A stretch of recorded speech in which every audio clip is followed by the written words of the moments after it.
గోరుచిక్కుడుకు కారంకి కావాల్సిన పదార్థాలు: గోరుచిక్కుడు, ఉల్లిపాయలు 2, పచ్చిమిర్చి. ఇవన్నీ ఇప్పుడు కచ్చా పచ్చగా మిక్సీ పట్టుకోవాలన్నమాట. ఇవన్నీ ఇప్పుడు జార్లోకి షిఫ్ట్ చేసుకుందాం. ఫస్ట్ ఉల్లిపాయలు, పచ్చిమిర్చి కొంచెం కచ్చా పచ్చగా వేసేసుకున్న తర్వాత మళ్ళీ అప్పుడు గోరుచిక్కుడు వేసేసుకుందాం.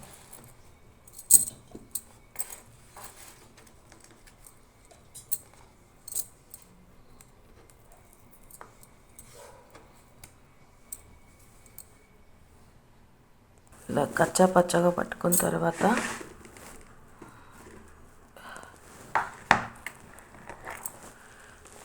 గోరుచిక్కుడు అన్నీ వేసేసుకొని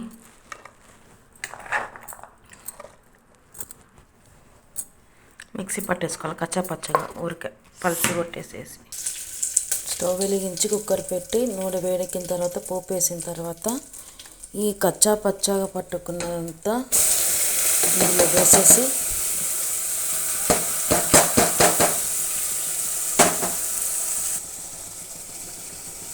పసుపు, మీ టేస్ట్కి సరిపడా సాల్ట్ అన్నమాట వేసుకొని కొంచెం హాఫ్ గ్లాస్ వాటర్ అన్నమాట.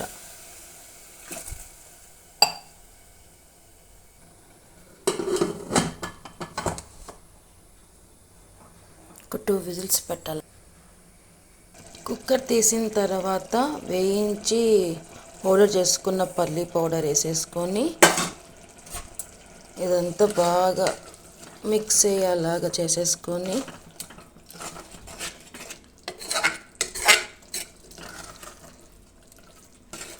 ఒక 5 మినిట్స్ ఉడికించామంటే మట్టికాయ కారం రెడీ. దీంట్లో ఎటువంటి పులుపు, చింతపండు కానీ టమాటా కానీ వేయలేదు.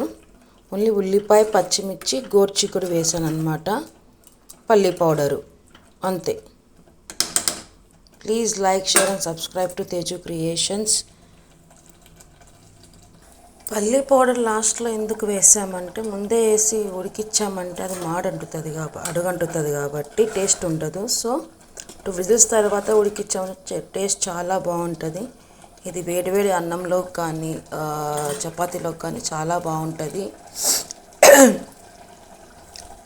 సో సింపుల్గా అయ్యే ఎప్పుడు తాలింపు కానీ ఏదైనా పచ్చిమిర్చి పేస్ట్ వేసుకొని మనం చేసుకుంటాం కాబట్టి అలా కాకుండా ఇలా ట్రై చేయండి, చాలా బాగుంటుంది. అలాగే నా ఛానల్ని ఫస్ట్ టైం చూసినట్లయితే please like, share and subscribe to Teju creations.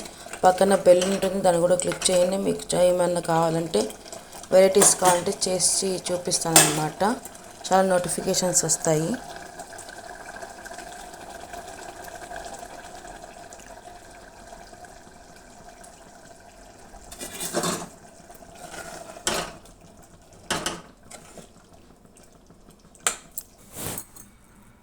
వేడి మట్టికాయల కారం, గోరుచిక్కుడు కారం రెడీ. మా సైడ్ మేము మట్టికాయలు అంటాము, ఇక్కడ అందరూ గోరుచిక్కుడు అంటారనమాట. సో అది వేడిగా అన్నంలోకి చాలా బాగుంటుంది. Thanks for watching. Please like, share and subscribe to Teju creations.